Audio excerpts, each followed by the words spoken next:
Bonjour, je suis Cédric Lerouge, le président d'Adexfin. Je viens aujourd'hui vous présenter un document Excel qui va vous aider à organiser vos objectifs pour les années à venir. Donc, je vais vous partager le fichier sur l'écran.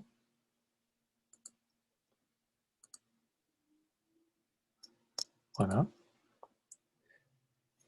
Donc, ce document est en anglais, mais c'est relativement simple en termes de terminologie. Je pense que vous pouvez me contacter de toute manière si vous avez quelques questions que ce soit à propos de ce fichier. Donc, pour définir les objectifs que vous voulez mettre en place pour l'année prochaine et l'année d'après, ce qui est important de savoir par rapport à ces petits calculs, c'est effectivement d'avoir votre chiffre d'affaires de l'année dernière, de 2019, votre marge de brut en pourcentage, votre résultat opérationnel EBITDA en pourcentage et résultat net si vous l'avez, vous pouvez toujours l'inclure dans votre fichier. Ensuite, 2020 n'est pas encore terminé, je dirais malheureusement pour la plupart des sociétés, c'est une année très très difficile. Par contre, vous devez certainement avoir une idée je dirais, du chiffre et des choses qui sont passées pendant l'année. Donc, qu'est-ce que vous avez augmenté vos prix pendant l'année? Oui ou non? J'ai mis des pourcentages qui vous permettra voilà, d'éventuellement penser à augmenter vos prix entre 2 et 7%, qui sont tout à fait faisables. Est-ce que vous avez pu réduire vos coûts avec vos fournisseurs? Entre 1 à 5%, c'est encore une fois faisable. Les volumes sont très dépendants du marché, comme on l'a vu cette année avec la pandémie. Et vous devez certainement savoir aujourd'hui, je dirais début octobre, l'impact sur vos volumes. Et ensuite, les dépenses. Voilà, les dépenses je dirais administratives fixes. Est-ce que vous avez intervenu à ce niveau-là? Donc, une fois que vous avez vos chiffres prêts à mettre, je dirais, dans le tableau, il y a deux séries de tabulations. Donc, la première série qui est en verte, qui est en fait l'information, je dirais, similaire, mais découpée par territoire. Donc, celle-ci, c'est une liste que j'ai pu obtenir sur Internet qui est disponible à distribution. Donc, j'ai voulu l'utiliser et qui permet de voir un peu les types de marges bénéficiaires pour différentes industries aux États-Unis, dans l'Europe de l'Ouest et de manière globale si votre société est globale. Voilà. Donc ça, c'est la première série de tabulations. Et le deuxième exercice, ça sera voilà, ces changements cumulatifs, on va dire, dans le temps. Donc, quand vous savez votre chiffre de l'année dernière, ce qui s'est passé cette année, qu'est-ce que vous pouvez peut-être regarder à changer pendant les 2 prochaines années à venir pour essayer de récupérer votre bénéfice que vous n'avez peut-être pas obtenu pendant l'année 2020 ou simplement désirez obtenir un petit peu plus de marge. Voilà. Donc ça, c'est pour vous présenter le tableau Excel. Donc, demander un petit peu de chiffres.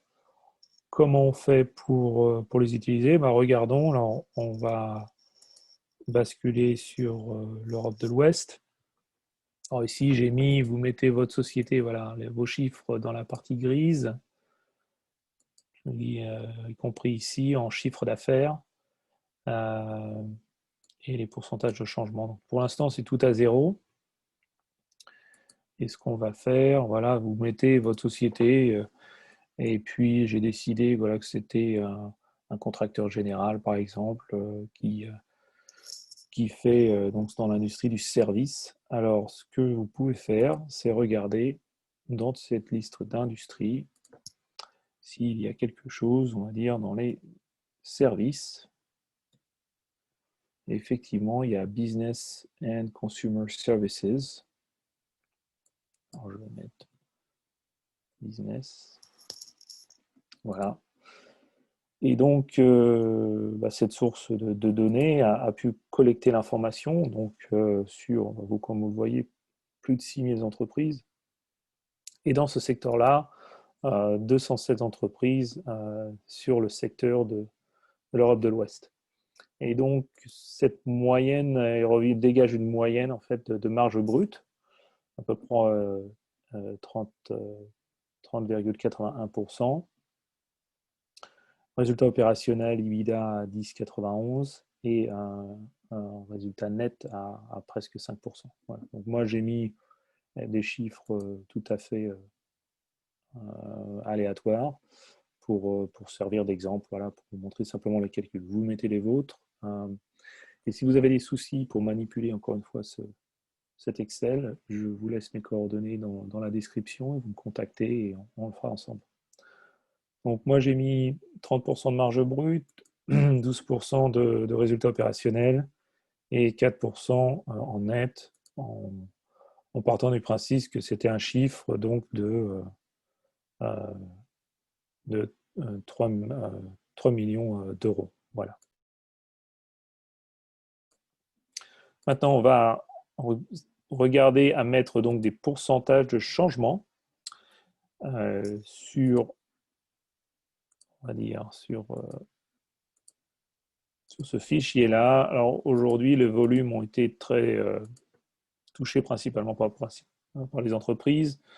Ici, par exemple, on va définir, excusez-moi, un moins 15%.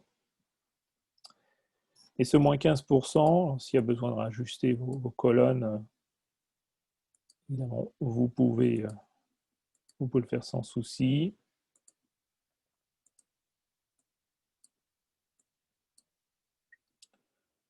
Voilà, on peut le faire un petit peu pour tout le monde d'ailleurs. Ça sera fait. Et donc là, c'est un manque à gagner. Voilà, ce 15% de réduction de volume, c'est un manque à gagner de 135 000 euros. Donc, ça n'a pas touché la marge brute parce que c'est du volume. Par contre, ça vous a touché le résultat opérationnel et en résultat net, vous êtes dans le rouge. Donc, vous avez certainement, je dis vous, mais je parle évidemment de l'exemple, vous avez certainement fait une intervention au niveau de vos frais fixes. Donc, disons que vous avez essayé de pousser au maximum, mais vous avez pu dégager à mettre en place une réduction de 10%. Alors, vous voyez que j'ai mis en haut les pourcentages nécessaires pour arriver à un impact zéro. Donc 10%, ce n'était pas suffisant. Si je remets à zéro, là, voilà. Il aurait fallu une réduction de moins 25% pour avoir un impact zéro au niveau du net. Pas si évident que ça. On a du mal à trouver du personnel, donc s'en séparer, c'est toujours un petit peu difficile. Donc là, j'ai mis 10%, et alors à savoir si l'entreprise a pu négocier avec ses fournisseurs, oui ou non, si vous avez réajusté vos prix, ou ça peut être aussi une réduction des discounts ou des rabais que vous faisiez habituellement, ça dépend. Là, pour l'instant, la société est toujours dans le rouge pour 80 000 $. On est passé, on n'est plus en négatif au niveau du net normalement, mais on ne dégage pas énormément de profit, ce qui est déjà pas mal pour une année de pandémie. Par contre, vous avez peut-être effectivement pu dégager et négocier des meilleurs coûts, on va dire peut-être 2%. Voilà, donc ça vous rapproche de votre but. Il reste encore un aspect négatif. Donc la seule chose qui reste à faire, je dirais, c'est de faire un ajustement de votre structure de prix dans son ensemble. Quelque chose à s'interroger.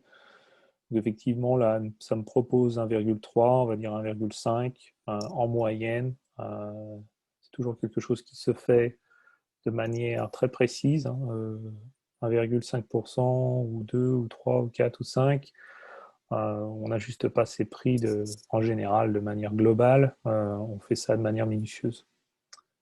Donc, voilà, dans la partie grise, sinon vous revenez en arrière. Voilà. Et donc, on arrive à un petit peu d'ailleurs de positif ici, là, un retour de situation de 6 000 euros. Moi, je pense que, en connaissant pas mal d'entrepreneurs, que de faire la totalité de ces interventions dans cette période de crise était quand même très très difficile. Je vais simplement voilà, me dire que ça serait peut-être bien justement de regarder ce genre de choses dans les années à venir. De la même manière, au niveau des négociations, c'est peut-être pas forcé. Voilà, donc on se retrouve à un manque à gagner de 80 000. Voilà. Donc ce qui est intéressant ici, si on avait mis le scénario de 1,5 et de moins 2% de négociation, vous retrouvez voilà, les pourcentages, les ratios, et vous voyez ce qu'ils deviennent par la suite. Voilà. Donc vous ajustez, vous voyez, c'est à la fois un exercice pour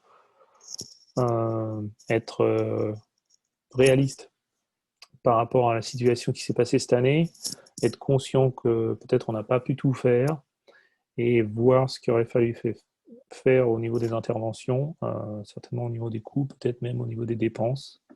C'est pas si évident que ça, surtout dépendamment de la taille de votre entreprise et de vos ressources. Donc, c'est pour ça que je vous propose un deuxième volet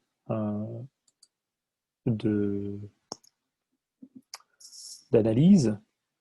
Vous pouvez mettre vos chiffres. Alors, encore une fois, j'ai simplement mis 3 millions. Alors là, c'est repassé en dollars parce que ça dépend qui regarde cette information-là.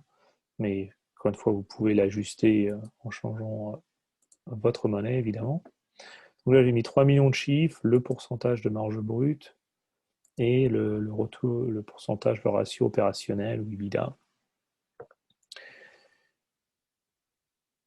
Et donc, on va se dire qu'il y a un volume de 15%, voilà, qui est bien connu, qui n'existe plus. Et là, on voit que notre net, en fait, s'accumule au fur et à mesure des années. Et qu'effectivement, c'est un manque à gagner pour l'année 2020. Mais si les choses ne changent pas, ça sera encore le même manque à gagner que l'année 2020, et etc. Donc ça continue à se multiplier et qu'en année 3, bah, voilà, vous avez cette entreprise a quand même eu un manque à gagner qu'elle avait l'habitude d'avoir euh, assez significant. Voilà. Donc la prise de décision était de réduire les coûts. Ça change évidemment la dynamique. On regarde ici, effectivement, ça apporte un plus qui vient s'accumuler par rapport à notre année de base. Ça ne vient pas récupérer voilà, le manque à gagner que nous avions et qui continue à s'accumuler. Donc effectivement, encore une fois, tout à fait compréhensif qu'avec des années de crise comme ça, on ne peut pas tout faire. Il serait bon d'observer et de faire une intervention. Alors si ça n'a pas été fait ici, une intervention peut-être sur les coûts, sur les prix. Voilà. Alors avant de mettre ça en route, on va quand même essayer d'imaginer en termes de volume ce qui peut se passer l'année prochaine. Je sais que c'est difficile. On va dire qu'il y a peut-être une petite remontée, mais évidemment pas un gain complet. Donc je vais remettre un 5% au fur et à mesure qui va peut-être venir s'améliorer d'année en année. Je reste assez positif au niveau des dépenses. Je ne pense pas que les entreprises veulent tout de suite redépenser des frais administratifs. Je pense que tout le monde va être très très sensible par rapport à ça. Peut-être qu'après la deuxième année, si on arrive à un petit peu mieux, on peut réinvestir sur la structure et remettre remettre un 5%, pourquoi pas. Mais vous voyez, tout ça, ça ne... Même si on a rajouté un petit peu de volume et on a repris un petit peu de dépenses, alors peut-être que juste 3%, on a quand même un accumulé de manque à gagner. Donc, ce que je vais vous proposer, c'est d'identifier comme ça peut-être une négociation des coûts, si c'est possible. On a parlé de 2%. Voilà, ça aide. Ça vient tirer, je dirais, le négatif. Le faire ça tous les ans, pas si évident que ça. Surtout sur la base de 2019. On ne pourrait peut-être pas accumuler comme ça toutes les années. Alors, ce que je vais vous proposer maintenant, c'est de regarder sur les prix et de dire pourquoi pas 2% d'amélioration. Et vous voyez, là, ça bascule. Alors, est-ce qu'on continue 2% d'année en année? Encore une fois, par contre, là, dans ce cas-là, je dirais que c'est faisable. Par contre, ça va demander une analyse un petit peu plus pointue que ce qu'on fait aujourd'hui, là. On va pousser même jusqu'à 3%. Ce que je vous disais ici, entre 2 et 7%, c'est quelque chose qui tout à fait se réalise. Donc vous voyez que le bénéfice de l'ajustement de votre structure de prix sur 2021, et là vous avez un petit peu de temps, octobre, novembre, décembre, pour vous préparer, eh bien ça pourrait avoir un impact significatif dans le sens où vous pourriez neutraliser votre manque à gagner l'année prochaine en travaillant sur ce dossier-là, hein, et en accumuler, vous commencerez à dégager, maintenant que vous avez rattrapé le retard de 2020, vous commencerez à dégager du bénéfice supplémentaire. Voilà, donc encore une fois, c'est vraiment pour vous aider à réfléchir à des domaines d'intervention. Les volumes sont très dépendants évidemment du marché qui se présente à vous et de votre positionnement. Après, les dépenses, les coûts, les prix, vous avez des possibilités d'intervention. Alors, comme vous avez ici, je dirais de la même manière, je vais prendre de manière globale, s'il y avait un changement